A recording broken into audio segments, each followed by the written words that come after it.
The question of whether the Iraqi dinar will experience a sudden big jump in value or instead follow a long, slow climb has fascinated investors, speculators, economists, and ordinary Iraqis alike for nearly 2 decades.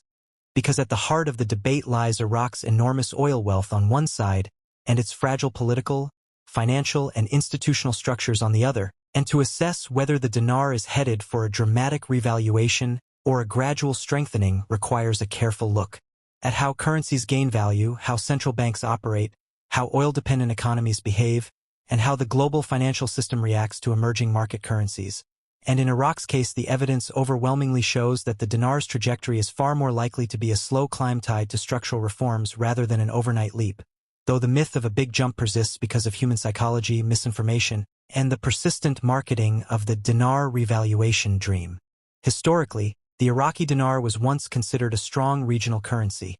especially in the 1970s and early 1980s when Iraq enjoyed high oil revenues, relatively stable governance, and strong integration into global markets, but decades of war, sanctions, and mismanagement devastated its value, leading to hyperinflation, counterfeiting, and the need for a currency overhaul after the fall of Saddam Hussein in 2003. The new Iraqi dinar was introduced by the Coalition Provisional Authority and pegged to the US dollar, and since then it has traded at a relatively stable but low value of over 1,000 dinars per dollar, adjusted periodically by the Central Bank of Iraq, CBI,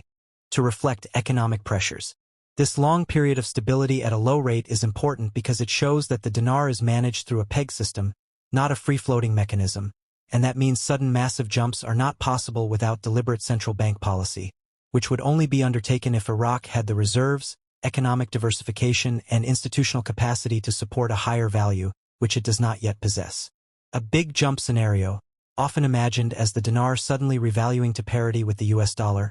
would require Iraq to back its currency with trillions of dollars in reserves to honor the exchange, yet Iraq's total foreign reserves, even when strong, have been around $100 billion,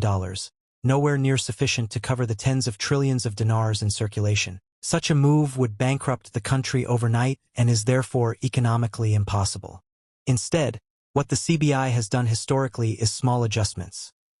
For example, in 2020 the bank devalued the dinar from about 1,190 per dollar to 1,460 to cover budget shortfalls after oil prices collapsed during the pandemic, and then in 2023 it readjusted to 1,320 per dollar when oil revenues improved and inflation needed to be eased. And these adjustments of 10 to 20% represent the realistic scope of currency moves in Iraq, not the fantastical leaps imagined by some speculators. The idea of a slow climb, however, is not unrealistic. If Iraq continues to rebuild, strengthen governance, reduce corruption, diversify beyond oil, enforce financial compliance, and attract foreign investment, the dinar could gradually gain value over many years or decades, moving from 1,320 to perhaps 1,000 or even stronger over a long horizon. But such progress would be incremental, tied to real economic fundamentals rather than sudden policy decrees. Another factor supporting the slow climb narrative is the behavior of other oil-exporting countries with managed pegs. Currencies like the Saudi riyal, Kuwaiti dinar, and Emirati dirham are tightly managed against the dollar, and while Kuwait maintains a strong dinar, it does so because of its small population, huge sovereign wealth fund, and disciplined financial management, none of which Iraq can yet replicate. Iraq's larger population, weak institutions, and dependence on imports mean that a big jump would create unsustainable inflation and fiscal chaos, while a slow climb allows the economy to adjust gradually. The CBI itself has repeatedly indicated that its mission is monetary stability, not sudden wealth creation, and when it has discussed removing 3 zeros from the currency, it has clarified that this is a redenomination to simplify accounting, not a revaluation. Yet rumors persist in retail investor communities that confuse these terms, fueling hopes of an overnight big jump. In reality, redenomination would be value neutral. 1,000 old dinars would become 1 new dinar, but prices would adjust accordingly, leaving no change in real purchasing power, and professional economists recognize this as a technical accounting reform rather than a windfall. Global markets also support the slow climb interpretation. When Iraq updates its currency policy, institutional investors react by reassessing risk, debt yields, and oil pricing rather than speculating on sudden riches, and rating agencies and the IMF consistently note that Iraq's priority must be stability, compliance, and gradual integration into global financial systems. If Iraq were ever to see the dinar strengthen meaningfully, it would likely come from structural reforms. Cracking down on corruption, modernizing banking, building non-oil exports, and using oil revenues to invest in infrastructure and education, all of which could boost long-term productivity and attract investment, thereby increasing natural demand for the dinar. Under such conditions, the currency could slowly appreciate, but again, this would happen over years, not days. The persistence of the big jump myth reflects a deep human desire for sudden transformation, and many dinar dealers and promoters exploit this hope by selling banknotes at inflated rates, promising buyers that they will become millionaires after a coming revaluation. But such promises ignore basic economics and the repeated statements of the CBI and IMF that no such revaluation is planned. The reality is that the CBI's moves are cautious, pragmatic, and designed to preserve reserves and control inflation, not to create speculative fortunes, and every action it has taken in the last 20 years reinforces this pattern. Therefore, the debate between a big jump and a slow climb is essentially a debate between fiction and fact. The fiction of an overnight revaluation that ignores economic fundamentals,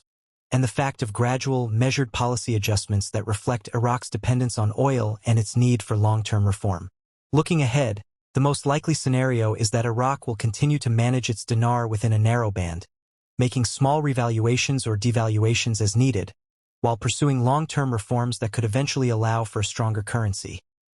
This slow climb may be frustrating for those seeking quick wealth, but it is the only sustainable path for Iraq and the only interpretation supported by economic logic. In conclusion, the Iraqi dinar will not experience a big jump in value, because such a move is unsustainable and impossible to finance, but it may experience a slow climb if Iraq pursues structural reforms, stabilizes politically, and leverages its oil wealth responsibly. The difference between these two narratives is the difference between fantasy and reality, between speculation and economics, and anyone seriously examining the data will see that the future of the dinar lies in a gradual, steady path upward, not in a sudden leap.